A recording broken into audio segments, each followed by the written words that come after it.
열왕기 하 5장의 말씀입니다. 열왕기 하 5장 1절에서 6절까지의 말씀을 우리 한 절씩 교독하는데 제가 먼저 1절을 읽습니다. 열왕기 하 5장 1절입니다. 아람 왕의 군대 장관 나아만은 그의 주인 앞에서 크고 존귀한 자니 이는 여호와께서 전에 그에게 아람을 구원하게 하셨음이라. 그는 큰 용사이나 나병 환자더라.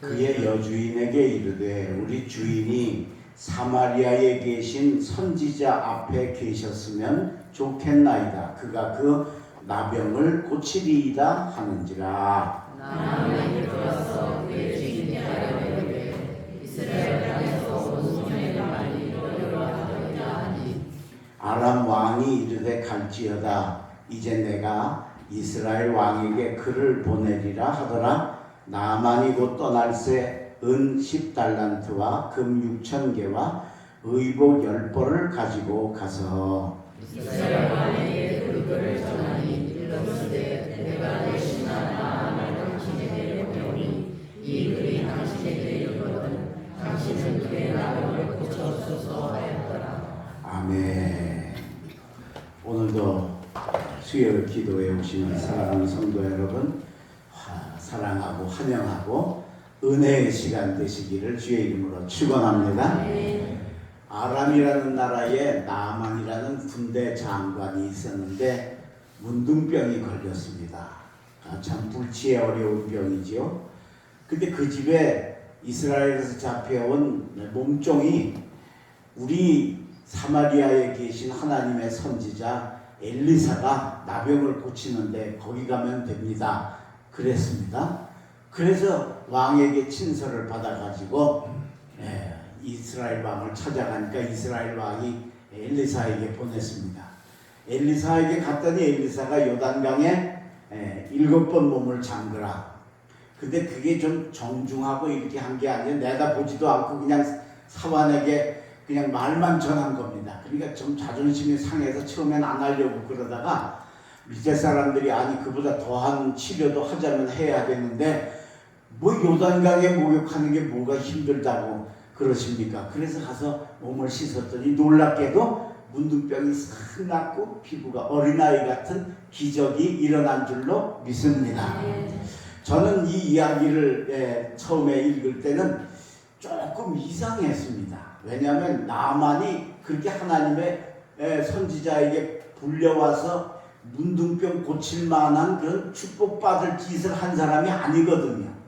그래서 이상하다 하고 그 성경을 여러 번 읽어보니까 바로 그 집에 이 어린 소녀가 하나 있는데 이 소녀가 이게 포로로 잡혀와가지고도 믿음 생활을 잘하니까 하나님이 이 소녀를 복주시려고 나아만 문둥병을 고쳐주신 줄로 믿습니다. 그러니까 여러분 이 소녀 같은 사람이 있어야 나아만이 사는 겁니다.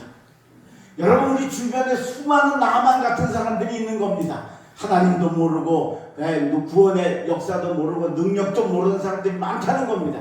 근데 거기에 우리가 이 소녀 같은 삶을 살면서 그들을 인도하면 그들이 구원받고 치료받고 은혜 받을 줄로 믿습니다. 오늘 하나님이 이 소녀를 축복하시려고 엉뚱한 아람의 군대 장관을 복주시는 걸 보면 이 소녀의 삶이 너무 아름다운 겁니다. 그래서 우리도 그렇게 살아야 되지 않을까 생각해서 오늘 이 나아만 집의 소녀의 삶을 세 가지로 소개를 할 텐데 잘 들으시고 우리도 그렇게 살아서 우리 주변에 나아만 같은 불쌍한 영혼들 구원하시는 여러분 되시길 주의 이름으로 축원합니다. 제일 첫 번째로 이 소녀가 어떤 삶을 살았을까? 첫째는 의미 있는 삶을 살았다라고 하는 겁니다. 의미 있는 삶을 살았다. 자, 오늘 본문 2절입니다. 전에 아람 사람이 떼를 지어 나가서 이스라엘 땅에서 어린 소녀 하나를 사로잡음에 그가 나아만의 아내에게 수종 들더니 그랬습니다. 자, 이 이스라엘에서 그 살던 소녀가 갑자기 아람 사람이 쳐들어와 가지고 막 사람들을 막 죽이고 포로로 잡는데 이 소녀도 포로로 잡혀온 겁니다. 그래서 이 아람 나라에 와서 종이 돼 가지고 나만 즉 마님의 이제 몸종 하녀로 살게 되는 거예요. 근데 여러분, 옛날에는 한 번 노예가 되면 그게 해방될 수 있는 가능성이 거의 없습니다. 평생 노예로 삽니다. 더 기가 막힌 건 어떻게 하다가 결혼을 해서 애를 낳으면 애도 노예입니다. 엄마 때문에. 아무 이유 없습니다. 그러니까 여러분, 세상에 이렇게 기가 막히고 억울하고 정말 섭섭할 일이 어디 있느냐라고 하는 겁니다. 대부분 이런 상황에 처하면 사람들이 자포자기하고 될 대로 되라 하고 아무렇게나 살지요. 근데 이 소녀는 안 그러는 겁니다. 우리 속담에 내 코가 석자라는 말이 있어요. 내 처지가 아주 어려운 처지를 가리킬 때 내 코가 석자라고 그러는데, 오늘 이 소녀가 바로 평생 노예로 살 거니까 얼마나 불쌍한 존재입니까? 그런데 그 주제에 자기보다 그래서 잘 살고 한 군대 장관 나만, 주인 마님 나만의 문둥병 고쳐주려고 애를 쓰고 있다라고 하는 겁니다. 이게 여러분 의미 있는 삶이라는 겁니다. 이게 바로 보람 있는 삶이라는 겁니다. 그런 삶을 살 수가 없는데 불구하고 그렇게 사니까 이 자체도 힘이 있거든요. 그런데 이거에만도 이렇게 살아도 힘이 있는 데다가 이런 사람에게 하나님이 복을 주시거든요. 그러니까 이게 곱빼기로 복 받는 삶이 바로 의미 있는 삶이다 라고 하는 것입니다. 빅터 프랭클이라는 사람이 있는데, 이 사람이 죽음의 수용소라고 하는 책을 썼습니다. 그래서 그 책으로 이 사람이 알려지게 된 사람인데, 이 사람은 유대인입니다. 그리고 여러분 잘 아시는 것처럼 나치 때 유대인들이 수백만 명이 가스실에 들어가서 죽었잖아요. 그게 보내기 전에 수용하는 아우슈비츠 수용소가 있는데, 그 수용소에 수용됐던 사람입니다. 근데 거기서 기적적으로 살아남아 가지고 이 수용소에 있는 이야기를 쓴 책이 바로 죽음의 수용소라는 책으로 알려지게 된 겁니다. 근데 그 안에 책 안에 내용을 보면 이렇습니다.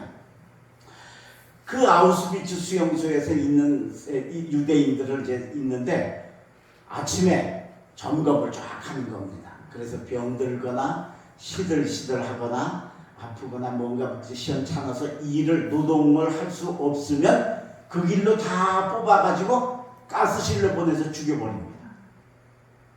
그러니까 잘못하면 이게 너 어디 아프지? 그래 아프다 그랬다가 그냥 끌려가서 죽는 거예요. 인생이 끝나는 거예요. 그러니까 어떻게든지 건강해야 돼. 근데 건강할 수가 없는 게 하루에 세 끼마다 빵을 하나씩 주는데 그 빵 하나 먹고 그 힘든 노동을 하기가 어려운 겁니다. 그게 체력이 점점 딸리게 되는 거죠.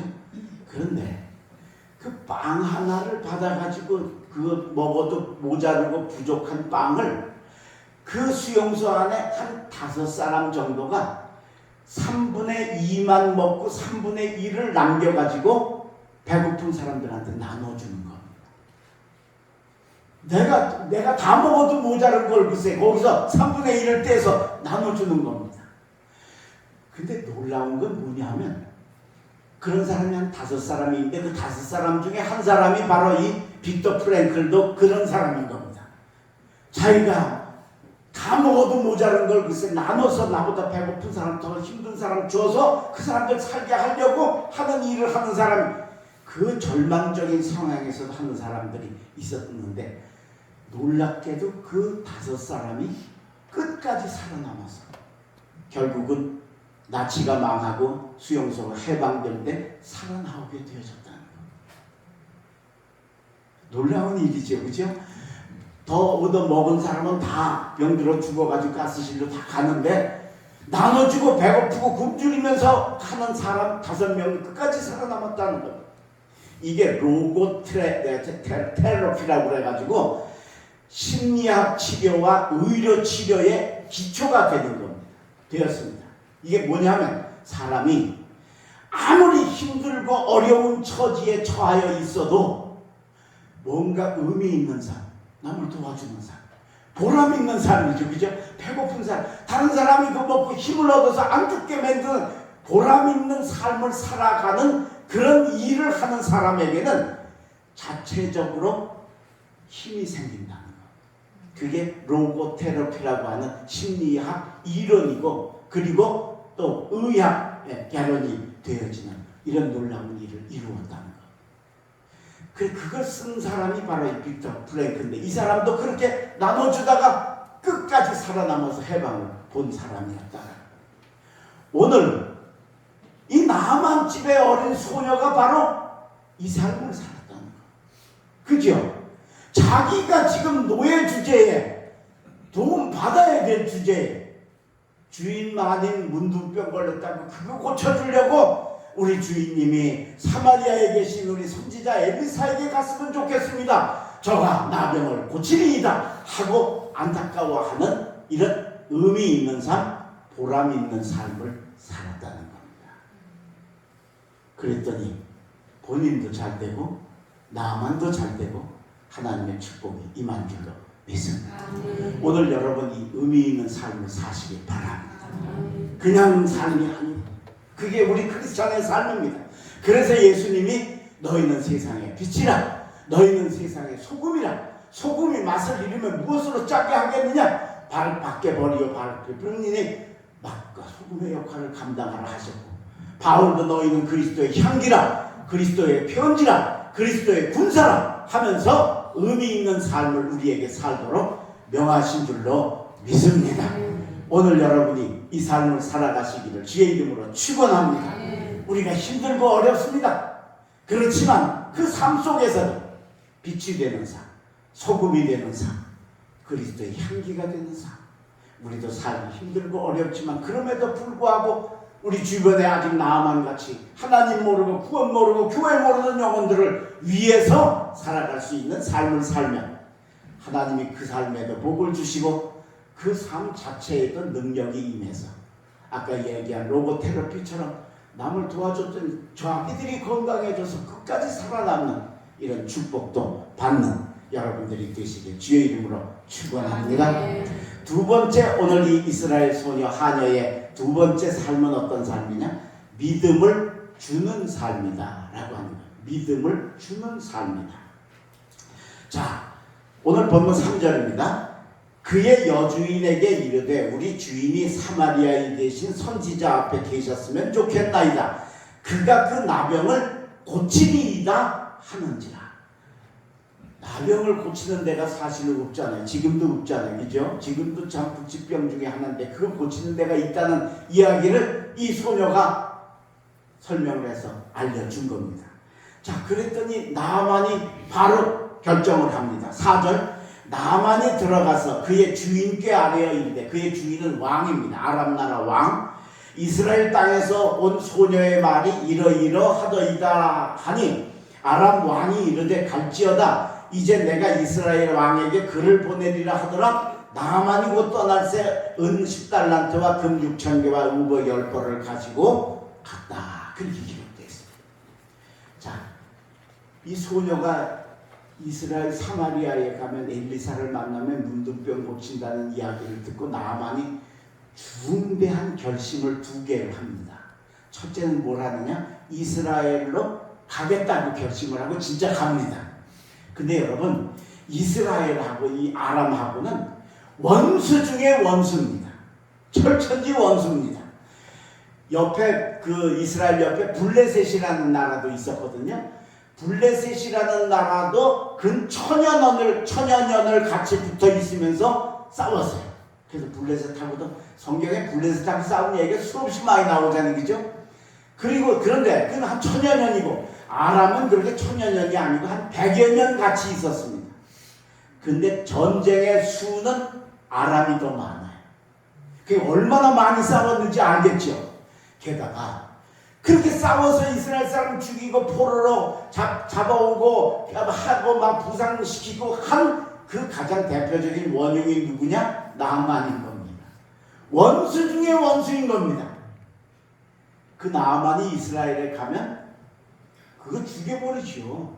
그거 살려두겠어요, 그죠? 그냥 잘 됐지, 우리나라 왔는데, 그죠? 어떻게 해서든지 죽일 거란 말이에요. 근데 거기를 목숨을 걸고 이스라엘을 가겠다고 나만이 결심을 합니다. 이걸 모르는 거 아니에요, 그죠? 나만이 알아요. 그런데도 거기 가겠다 결심을 한 거예요. 그 다음에 가려고 결심을 하니까 어떻게 해요? 그냥 가면 100% 죽는다는 걸 아니까 당시에는 그 왕의 편지를 가지고 오거나 이런 그 사신으로 오면 아무리 미운 원수라도 적국의 사신이라도 그게 사신으로 오면은 그 죽이지 않는 불문율이 그 당시에 있었어요. 그러니까 이제 나아만이 왕한테 가서 저 편지를 좀 써주십시오. 친서를 써주십시오. 그런 겁니다. 이게 왕한테 사정하는 처지가 되고 게다가 이게 평생에 한 번 받을까 말까 한 편지를 받으러 왕에게 가는 겁니다. 이것도 쉬운 일이 아니죠. 편지를 다행히 오늘 본문에는 갈지어다 그리고 바로 써줬지만 안 써줄 수도 있잖아요. 그죠? 근데 그렇게 어려운 이 두 가지를 나아만이 해가지고 결국은 이스라엘로 가서 엘리사를 만나게 되어집니다. 잘 들으세요? 그러면 이렇게 목숨 걸고 내가 죽을 건 죽을 수도 있다는 걸 알면서도 거기를 목숨 걸고 간 이유가 이 이스라엘 소녀의 엘리사에게 가면 고침받는다는 말 한마디 가지고 갔겠느냐는 거예요. 그건 아니죠.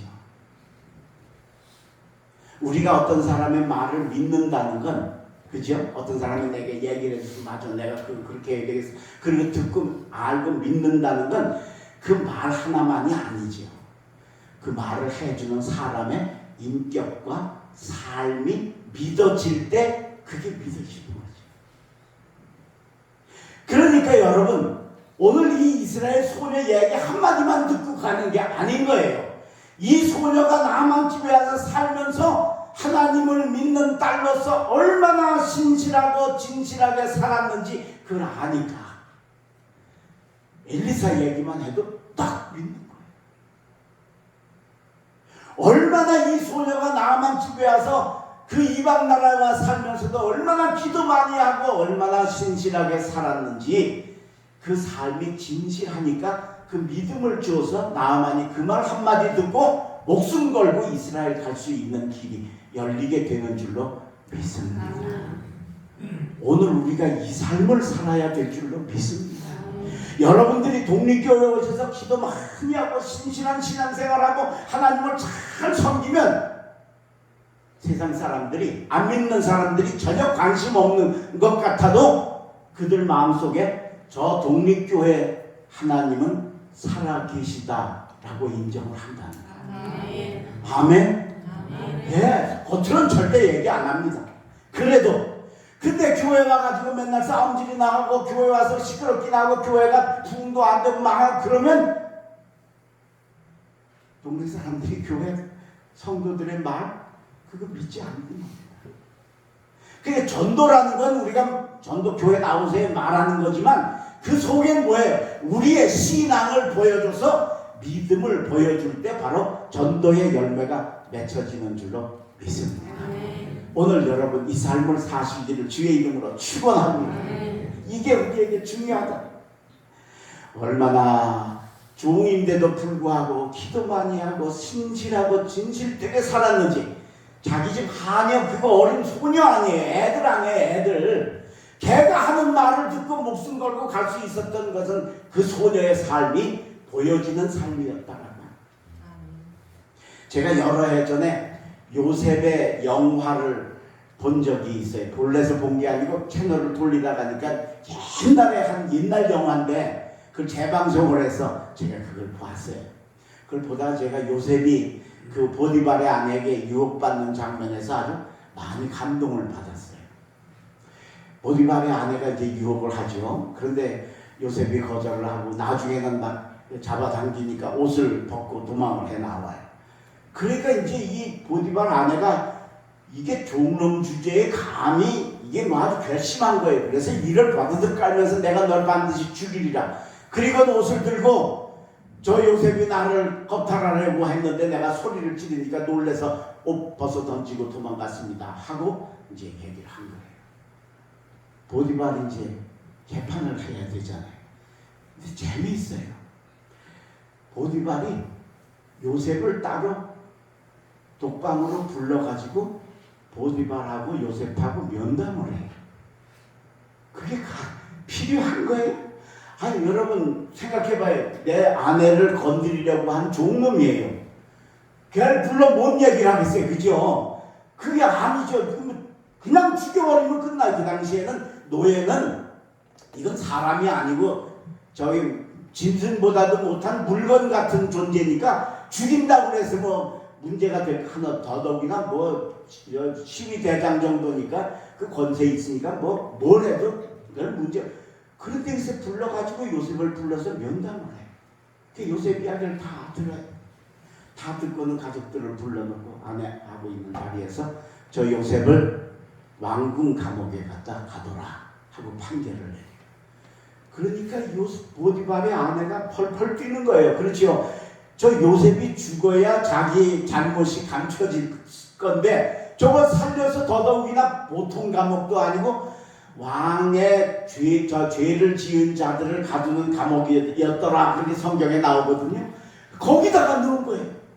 사실은 보디발의 집에서 일어난 거니까 왕하고는 관계없는 일인데 보디발의 권세로 거기다가 요셉을 집어넣는 거예요.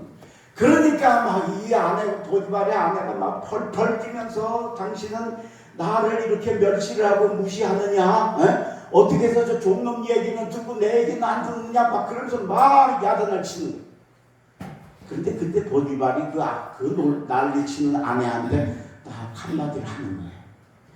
저 요셉이 우리 집에 와서 산 삶을 보면 왕궁 감옥에 가두는 것도 너무 지나친 거다 라고 이야기를 하고. 무슨 얘기예요? 아내 얘기는 안 믿고 요셉의 말을 믿는다. 그건 뭐 때문에 그러는 거예요? 요셉이 변명했기 때문이 아니에요. 요셉이 와서 보디발의 집에서 지금까지 살아온 삶을 보니까 그 삶이 바로 믿음을 주는 거니까 얘가 절대 그럴 아이가 아니라고 하는 걸 알고 그래서 결국은 그에게 벌을 내리는 게 아니라 얘가 상을 준 거죠. 왜? 그 왕궁 감옥에 감으로 인해서 술 맡은 관원의 꿈을 해몽해주고 그게 인연이 돼가지고 애굽왕 바로의 꿈을 해몽하고 이약 하루아침에 제2인자 총대신이 되는 축복의 길이 열린 첫 관문이 바로 그 감옥이었다는 거예요. 오늘 여러분 우리의 삶을 아름답게 믿음으로 잘 가꾸셔서 오늘 이 소녀와 같이 요셉과 같이 다른 사람들에게 믿음을 보여주고 믿음을 줄 수 있는 삶을 사시는 여러분 되시기를 주의 이름으로 축원합니다. 그게 우리의 삶에 필요한 겁니다. 그게 우리 크리스찬의 삶인 겁니다. 그게 바로 빛이고 그게 바로 소금이고 그게 바로 예수의 편지고 예수의 향기라는 겁니다. 오늘 여러분이 이 아름다운 믿음을 주는 삶을 사셔서 다른 사람들에게 굳이 말하지 않아도 내게서 풍겨나는 그리스도의 향기가 그리스도의 편지가 전해질 수 있는 능력의 전도자들이 되시길 주의 이름으로 축원합니다. 마지막 세 번째, 오늘 이 소녀가 어떤 삶을 살았느냐?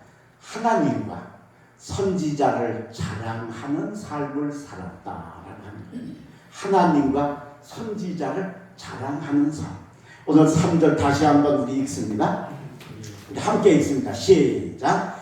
그의 여주인에게 이르되 우리 주인이 사마리아에 계신 선지자 앞에 계셨으면 좋겠나이다. 그가 그 나병을 고치리이다 하는지라. 할렐루야.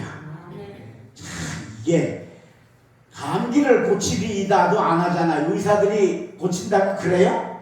의사도 안 하는 얘기를 이 소녀가 당당하게 문둥병을 고칠지도 모르겠습니다. 메이비도 아니고 확실히 쉬워. 확실하게 분명히 고친다는 거예요. 그러면서 그 하나님과 그 하나님의 선지자 엘리사를 자랑한 줄로 믿습니다. 오늘 여러분 우리도 이 하나님을 자랑하시기를 바랍니다. 예수님을 자랑하시기를 바랍니다. 여러분 교회 담임 목사를 자랑하시기를 바랍니다. 할렐루야. 그게 우리의 삶입니다. 예? 이게 이걸로 끝나는 게 아니에요. 근데 어떻게 하면 그럼 우리가 하나님을 자랑하고 선지자를 자랑하고 주님의 종을 자랑하는 삶을 살 수 있을까요? 하나님을 믿고 하나님을 알아야 할 수 있는 거예요. 잘 모르면 자랑하기가 쉽지 않습니다. 정말 그 자랑하는 자랑이 그게 좋은 결실과 열매를 거두게 된다라고 합니다. 지난번 대명교회에 가서 제가 설교를 했는데 우리 교인들이 많이 오셨어요. 그 막 들어가면서 인사를 하면서 원로 목사님 보러 왔어요. 그러면서 들어가셨어요. 그러니까 담임 목사님이 그 입구에서 같이 이렇게 앉아있다가 아니 독립교인들은 자기 교회 안 가고 왜 다 이리 오는 거야? 그러는 거예요. 그래서 제가 벌써 오후 예배는 드렸고요. 오늘 이제 저녁 예배 또 드리려고 2번 드리려고 오는 거예요. 아이고 목사님이 인기가 많으십니다.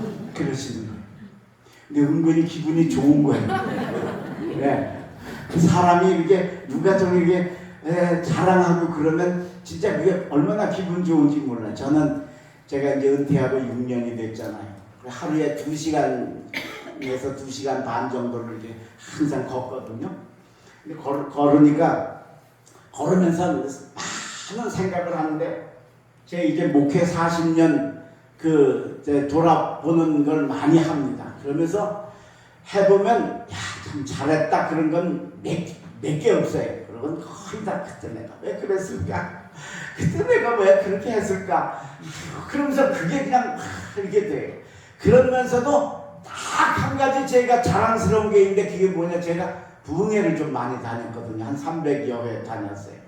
근데 그게 부흥회를 많이 다녀서 자랑스러운 게 아니라 저는 무슨 부흥단에 소속이 돼서 서로 이렇게 밀어주고 이래서 간 게 아니고 순수하게 제가 부흥회 가면 그 부흥회 간 교회 목사님이 다른 교회 목사님한테 조호영 목사님 말씀이 좋아, 은혜스러워, 그리고 집회하기 영향력이 커, 이렇게 해서 입으로 전달되어서 300회 부흥회를 제가 간 거예요. 무슨 신문에 광고를 내고 간 것도 아니고요.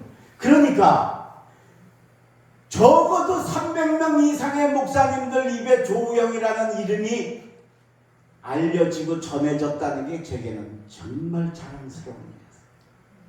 오늘 여러분 우리가 하나님께, 우리 주님의 종에게 이 자랑을 하실 수 있는 여러분 되시기를 간절히 바랍니다. 아멘. 그래서 정말로 하나님을 자랑하고 예수님을 자랑하고 여러분이 받은 은혜를 간증하고 내가 예수 믿어서 이렇게 바뀌어지고 이렇게 달라졌습니다 하고 자랑할 수 있는 여러분 되시기를 주의 이름으로 축원합니다.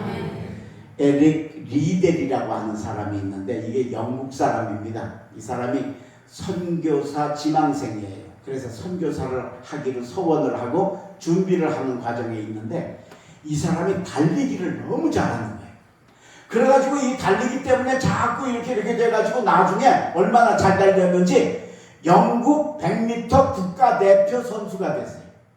그래서 국가대표가 됐는데 그래, 그럼 내가 올림픽에 나가서 내가 금메달 따고 그 다음에 내가 그 다음 순서로 금메달을 따서 하나님께 영광 돌리고 그 다음 순서로 내가 선교사를 가겠다, 그렇게 결심을 하고 자신의 삶의 방향을 딱 정했어요. 그리고는 국가대표가 됐는데 1924년도, 그리고 지금부터 딱 99년 전이에요. 100년 전. 내년에 24년도에 파리 올림픽이 열린다는 걸로 제가 알고 있거든요. 100년 만에. 그래서 아주 프랑스가 지금 난리랍니다. 100년 만에 잔치라고 그래서. 근데 그 100년 전 얘기. 그 파리 올림픽에 100m 선수로 출전을 한 겁니다. 근데 세계 랭킹 1위에 기록이 최고죠. 그러니까 그날 무슨 실수만 안 하면 무조건 금메달이에요. 그런데 리델이 달력을 보니까 결승전이 7월 6일인데 그날이 주일날인 거예요. 내가 하나님의 선교사로 나가겠다고 하는 사람이 주일날 내가 주일을 범하고 금메달 따라 나가는 게 옳은가? 우리가 지금 생각해보면 그 한 번 정도는 그냥 그렇게 나갈 수 있을 것 같은데 이 리델은 그게 안 됐던 모양이에요. 고민하다가 결국은 코치한테 나는 그날 출전할 수 없다. 나는 주일이라서 그날은 하나님의 죄를 범할 수가 없다. 그리고 거절을. 이게 위로 감독에게 알려지고 나라 해서 영국이 다 알려진 거예요. 영국이 난리가 난 겁니다.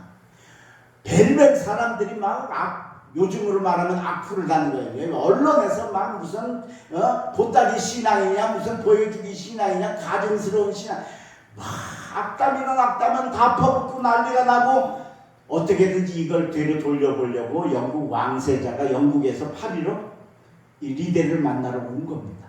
그런데도 결국은 성공하지 못하고 결국은 리델이 주일날 출전을 안 했습니다. 매국노 막 이렇게 되는 건데 감사하게도 다른 영국 선수가 금메달을 대신 땄어요. 그래서 그냥 넘어갔어요. 그냥 넘어갔어요. 근데 닷새 후에 400m 경기가 열리는데 400m 경기에 이 에릭 리델이 출전을 하게 됐어요. 사실은 이건 요즘 같으면 불가능합니다. 왜냐하면 100m 선수에게 400m는 마라톤하고 같은 거예요. 그 300m 더 달리는데 그게 아니에요. 게임이 안 돼. 도저히 100m 선수가 400m 달리기가 그게 불가능해요. 근데 그때 100년 전이니까 이게 출전 지금 같으면 아예 출전도 안 될 텐데 그때는 그게 됐던 모양이에요. 그 400m를 나가기로 한 거예요. 이게 얼마나 불가능하냐. 여러분 이름이 갑자기 생각이 안 나네. 그 100m 세계 올림픽에서 금메달 3개 딴 사람 누구죠? 그 우사인 볼트. 예, 맞아요. 자마이카의 우사인 볼트가 3관왕이죠. 올림픽에서 금메달 3개 땄잖아요. 그게 어떻게 뭐 3관왕인지 아세요? 100m, 200m, 그 다음에 400m가 아니고 400계주예요. 계주는 4명이 달리는 거지. 그리고 100m인 거예요. 세계 최고의 스프린터 우사인 볼트도 200m까지는 커버가 돼도 400은 안 되는 거예요. 근데 이 리델이 출전을 한 겁니다. 근데 더 놀라운 일이 일어난 건 그 리델이 400m에서 금메달을 땄습니다. 별로 놀라지도 않아요. 우리가 뭐 400m가 뭐가 중요하고 100m가 뭐가 중요하고 그죠?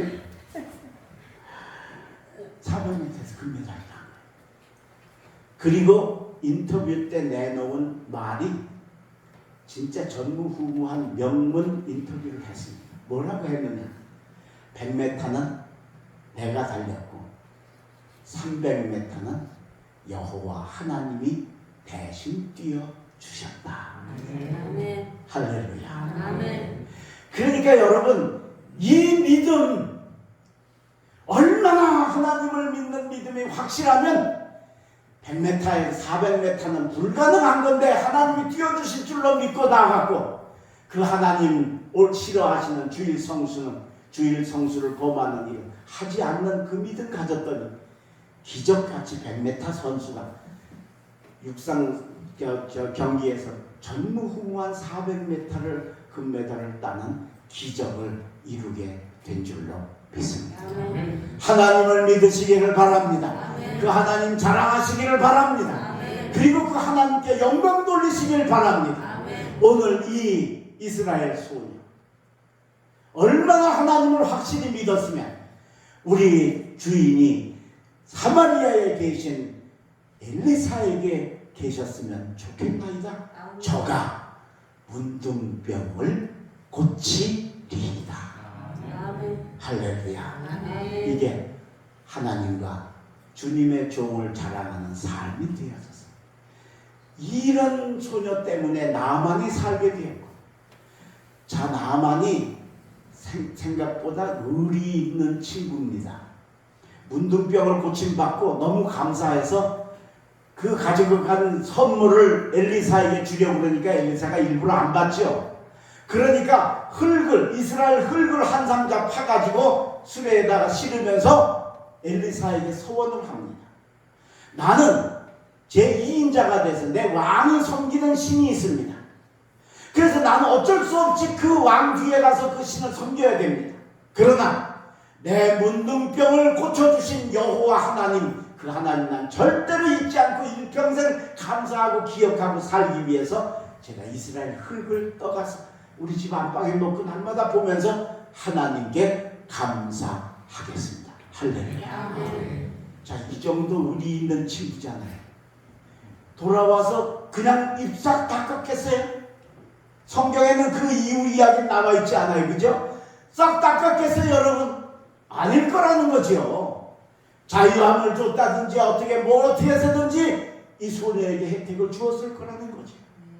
그 축복받게 하시려고 하나님이 이 소녀를 이렇게 믿음 안에 사니까 놀라운 역사를 이루어서 나만을 고쳐주신 줄로 믿습니다. 아멘. 오늘 여러분, 이 아름다운 의미 있는 삶, 믿음을 주는 삶, 그리고 하나님과 선지자를 자랑하는 삶 사셔서 우리 주변의 나아만들을 주님 전으로 이끄시는 여러분 되시길 주의 이름으로 축원합니다. 기도하겠습니다. 하나님 감사합니다. 오늘 저희들에게 나아만 집 소녀의 그 아름답고 찬란하게 빛나는 믿음의 삶을 저희들에게 가르쳐 주시니 감사합니다. 우리도 그렇게 살게 하여 주시옵소서. 포로로 잡혀가 있는 절망적인 삶에서도 절망하지 아니하고 다른 사람을 도와주는 의미 있는 보람 있는 삶을 살았던 그 삶, 주여 우리도 살게 하셔서 우리 주변의 사람들에게 우리가 덕을 끼치게 인도하여 주옵소서.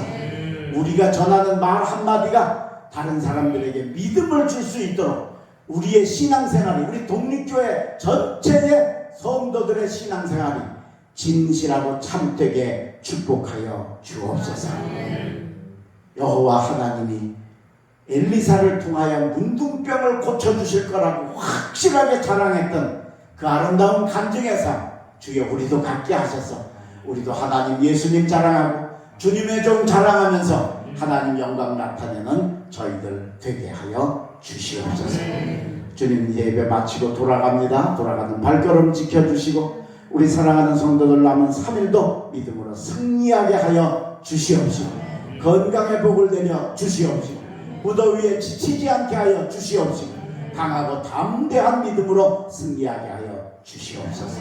예수님 이름으로 기도하옵나이다. 아멘.